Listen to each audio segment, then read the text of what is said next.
my area of interest didn't exist when I was in school.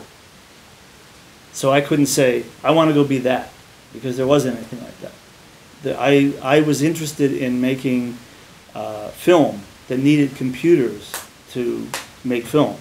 And in the very beginning, it would use a computer to be able to do the same movement over and over again, because in order to make the image on the film at that time, we needed to do lots of exposures over and over on every frame in order to build the image up.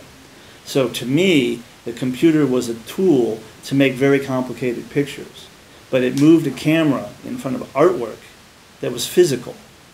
Well, eventually, we moved a virtual camera over virtual artwork, and we could make anything. And I didn't even know, at the time that I was in school, I took 2 computer classes. One was Fortran, and one was vector graphics. And when you looked at a vector graphic, there's no way you would have ever thought that you're going to do Jurassic Park, looking at this vector thing. You know, it doesn't look like anything. It's just white lines, and they move around, and you can't even tell what's the front and what's the back, except for when it moves. So I had no idea that there was going to be a field like the one I have. But what I did do is I had no preconceived ideas about what I was going to do with my life. I just followed my nose by what interested me and the passion that I had to make the best possible images. And I just kept getting opportunities to take another job that was better than that one and better than that one, and gave me the opportunity to do the next thing. I started in public TV doing on-air graphics. I went to ABC TV from public TV. I went from there to making commercials with Robert Abel, where we not only had computer-controlled cameras, we also had computers that we actually shot off the screen, and were able to do the movie Tron. My first screen credit is the movie Tron. And that was so hard to do, and it was so cutting edge at the time, and it looks so primitive today. But I never knew there was a job like that. And because I did that, then I got really interested in human motion. And then this commercial for the Super Bowl in 1985 comes up, and it's called Sexy Robot, and they want to bring a robot to life with human motion, and nobody had ever done it before. So we came up with the technique, which I later used to solve the problem when the motion capture didn't work on Total Recall. And I didn't know there was a job like this, but I always wanted to do the next thing, and I was always excited about it, and I would work any hours over as many days, any days that it took, because I loved it so much that I would work 7 days a week, 20 hours a day for 12 weeks. And we didn't have overtime. There was no such thing as overtime pay in those days. And so I did it because I loved it. And everybody who was in that business at that time was the same way. They did it because they loved it.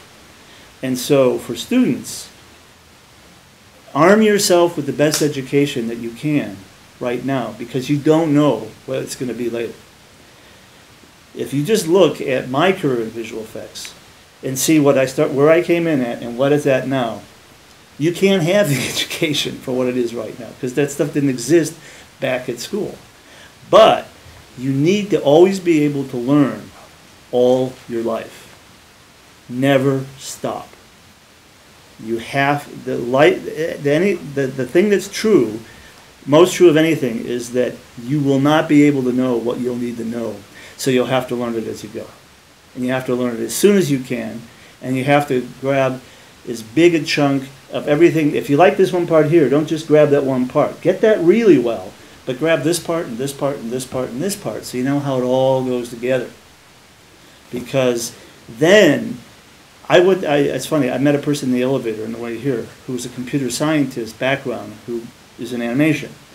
And I was an artist who came into computer animation, and I learned so much of that stuff by doing what I call jumping in the deep end and figuring out if you can swim. That's what we did.